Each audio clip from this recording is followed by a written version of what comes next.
കൊല്ലം നീണ്ടകര പുലിമുട്ടിന് സമീപം വള്ളം മറിഞ്ഞ മത്സ്യത്തൊഴിലാളി മരിച്ചു. രണ്ടുപേരെ കടലിൽ കാണാതായി. നീണ്ടകര സ്വദേശിയായ രാജീവനാണ് അപകടത്തിൽ മരിച്ചത്. വള്ളത്തിലുണ്ടായിരുന്ന രാധാകൃഷ്ണൻ, മകൻ ഗൗതം എന്നിവർക്കായി നിലവിൽ തിരച്ചിൽ പുരോഗമിക്കുകയാണ്. ഇന്ന് രാവിലെ 7 മണിയോടെയാണ് ശ്രീകൃഷ്ണ ഭഗവാൻ എന്നു പേരുള്ള മത്സ്യബന്ധന വള്ളം അപകടത്തിൽപ്പെട്ടത്. അപകട സമയത്ത് 14 മത്സ്യത്തൊഴിലാളികളാണ് വള്ളത്തിലുണ്ടായിരുന്നത്. കൂടുതൽ വിവരങ്ങളുമായി നീരജ് ചേരുന്നുണ്ട്. നീരജ്, വളരെ ദുഃഖകരമായ വാർത്തയാണ് ഇന്നിപ്പോൾ ഉണ്ടായിട്ടുള്ളത്. എന്താണ് അപകടത്തിൽപ്പെട്ടവർക്കായുള്ള തിരച്ചിൽ ഏത് രീതിയിലാണ് പുരോഗമിക്കുന്നത്? എന്തൊക്കെയാണ് വിവരങ്ങൾ?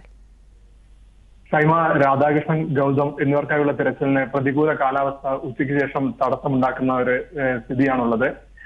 മറൈൻ എൻഫോഴ്സ്മെന്റ്, കോസ്റ്റൽ പോലീസ് എന്നിവരാണ് തെരഞ്ഞുകൊണ്ടിരുന്നത്. ജില്ലാ ദുരന്ത നിവാരണ അതോറിറ്റി, ഫിഷറീസ് ഡിപ്പാർട്ട്മെന്റ് എന്നിവരുടെ ഉദ്യോഗസ്ഥർ ഈ തെരച്ചിലിന് ഏകോപനം നൽകിയിരുന്നു. എന്നാൽ കാലാവസ്ഥ പ്രതികൂലമായതിനെ തുടർന്ന് തെരച്ചിൽ താൽക്കാലികമായി 3 മണിയോടെ നിർത്തിവെച്ചു.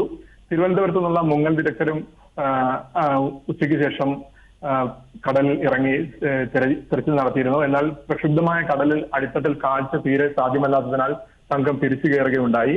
ഏരിയൽ നിരീക്ഷണത്തിനായി ജില്ലാ ഭരണകൂടം നേവിയുടെ സഹായം തേടിയിരുന്നു. ഹെലികോപ്റ്റർ കൊച്ചിയിൽ നിന്ന് തിരിച്ചിട്ടുണ്ട്. അല്പസമയത്തിനകം ഹെലികോപ്റ്റർ നീണ്ടകരയിലെത്തി ആകാശത്തു നിന്നുള്ള നിരീക്ഷണം നടത്തും. മറ്റൊരു കാര്യം, ഇന്ന് 52 നാൾ നീണ്ട ട്രോളിംഗ് നിരോധനം അവസാനിക്കുകയാണ്. അർദ്ധരാത്രി